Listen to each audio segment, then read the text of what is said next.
जय श्रीमन नारायण। जो टिप्पणी मैं देने जा रहा हूं वह रामानुज दास श्रीमन गट्टू वेणुगोपाल स्वामी द्वारा दी गई है। अध्याय 10 विभूति योग श्लोक 6। महर्षयः सप्त पूर्वे चत्वारो मनवस्तथा मद्भावा मानसा जाताः येषां लोक इमाः प्रजाः। ओम। गीताचार्य श्री कृष्ण परमात्मा अर्जुन सहित हम सभी को विभूति योग सिखा रहे हैं। परमात्मा कह रहे हैं, अर्जुन, अंतिम मनवंतर अर्थात पिछले मनु के चक्र में 7 ऋषियों को नित्य सृष्टि अर्थात दैनिक सृजन का कार्य करने के लिए नियुक्त किया गया था। इसके अलावा सृष्टि की रक्षा के लिए 4 मनुओं में से एक को सुरक्षा का कर्तव्य दिया गया है। अब मैंने अपनी इच्छा से चतुर्मुख ब्रह्मा के माध्यम से इन 7 ऋषियों और 4 मनुओं को उत्पन्न किया। इन्हीं में से अब हमें दिखाई देने वाले संसार के सभी लोग अवतरित हुए हैं। अर्जुन, ये सभी ऋषि और मनु मेरी इच्छा के अनुसार कार्य कर रहे हैं। इस प्रकार श्री कृष्ण परमात्मा यह स्पष्ट कर रहे हैं कि सभी ऋषि और मनु जो इस संपूर्ण सृष्टि में प्राणियों की रचना, रक्षा और संचालन के कारण है, उनकी इच्छा के अनुसार ही कार्य करते हैं। श्री कृष्ण परमात्मा की संप्रभु शक्ति को याद करते हुए श्री कृष्ण परमात्मा या श्रीमन नारायण के प्रति समर्पण करते हुए आइए हम श्री कृष्ण परमात्मा के शब्दों को श्लोक के रूप में दोहराने का प्रयत्न करें।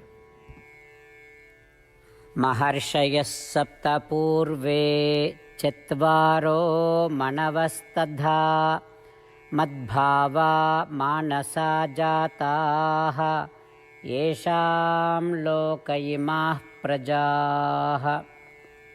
श्रीमन्नारायण करिष्ये वचनं तव। सर्वं श्रीकृष्णार्पणमस्तु। जय श्रीमन्नारायण। श्रीमद् भगवद गीता का संपूर्ण सार श्री कृष्ण परमात्मा द्वारा अध्याय 18 श्लोक 65 से 70 में 8 कार्य करने के लिए दिया गया है। श्री कृष्ण कहते हैं, मुझे वे लोग पसंद है जो इन 8 बातों का पालन करते हैं। मैं उन भक्तों की हर प्रकार से रक्षा करूंगा। श्री कृष्ण परमात्मा द्वारा बोली गई संपूर्ण भगवद गीता को सुनने के बाद अर्जुन कहते हैं, करिष्ये वचनम तव, जिसका अर्थ है, कृष्ण, मैं वैसा ही करूंगा जैसा आप कहेंगे।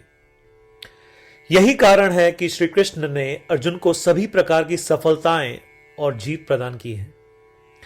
आइए परमात्मा को वचन दे कि हम इन 8 कर्मों का पालन करेंगे। ऐसी कोई पूजा, तप या यज्ञ नहीं है जो परमात्मा को यह शब्द देने से बढ़कर हो। मैं कहूंगा कि ये 8 प्रतिज्ञाएं हमें करनी चाहिए। कृपया आप सभी इन्हें अपने दिल और दिमाग में सोचें। इस प्रकार श्री कृष्ण को अपना वचन देते हुए आइए हम सभी श्री कृष्ण के सुंदर चेहरे को खुशी से चमकते हुए देखें और आनंद का अनुभव करें। जय श्रीमन नारायण। ये है हमारे 8 वचन। हमारा पहला वचन, हे श्रीमन नारायण, जैसा आपने निर्देश दिया मैं हमेशा आपका ध्यान करूंगा और आपके बारे में सोचूंगा। हमारा दूसरा वचन, हे श्रीमन नारायण, जैसा कि आपने सलाह दी मैं हमेशा आपका भक्त रहूंगा। हमारा तीसरा वचन, हे श्रीमन नारायण, मैं अपने सभी कार्य आपकी सेवा के रूप में और आपकी संतुष्टि के लिए करूंगा। हमारा चौथा वचन, हे श्रीमन नारायण, जैसा कि आपने अनुसरण करने के लिए कहा था, मुझे पूरा विश्वास है कि मैं आपका हूं और मैं हमेशा अपने हाथ जोड़ूंगा और आपको नमस्कार करूंगा। हमारा 5वां वचन, हे श्रीमन नारायण, मुझे आपके शब्द मामेकम शरणम व्रज याद आते हैं, जो आपने सिर्फ और सिर्फ आपको ही समर्पण करने को कहा था। श्रीमन नारायण, मैं केवल आपके प्रति समर्पण करता हूं। हमारा 6वां वचन, हे श्रीमन नारायण, मुझे आपके शब्द मां शुचः याद आते हैं कि आप हमें शोक न करने का आश्वासन दे रहे हैं। मैं अब शोक नहीं करूंगा। हमारा 7वां वचन, हे श्रीमन नारायण, आपने हमारे लिए श्रीमद् भगवद गीता देकर हम सभी पर कृपा की है और आशीर्वाद दिया है। मैं कम से कम एक श्लोक पढ़ने या सुनने का वादा करता हूं। हमारा 8वां वचन, हे श्रीमन नारायण, आपने सारी मानवता को गीता प्रदान की। मैं गीता में आपके दिव्य शब्दों को उन भक्तों तक फैलाने का प्रयास करूंगा जो गीता से अपरिचित हैं। हमने अभी अभी परमात्मा को 8 वचन दिए हैं। प्रतिदिन श्रीमन नारायण को यह वचन देना कि हम वैसा ही करेंगे जैसा वे कहेंगे, अपने आप में एक महान पूजा है। आइए हम उसे अपने अटल विश्वास के साथ अपना वचन दें। श्रीमन नारायण करिष्ये वचनम तव, जिसका अर्थ है, श्रीमन नारायण, मैं आपके निर्देशों के अनुसार कार्य करूंगा। सर्वम श्री कृष्णार्पणमस्तु। जय श्रीमन नारायण। महर्षयः सप्त पूर्वे चत्वारो मनवस्तथा मद्भावा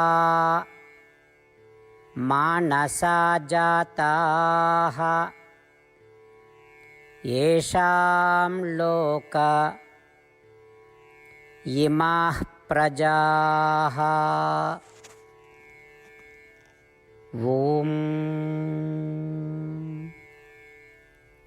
महर्षयः सप्त पूर्वे चत्वारो मनवस्तथा मद्भावा मानसा जाताः येषां लोक इमाः प्रजाः। श्रीमन्नारायण करिष्ये वचनं तव। सर्वं श्रीकृष्णार्पणमस्तु। जय श्रीमन्नारायण।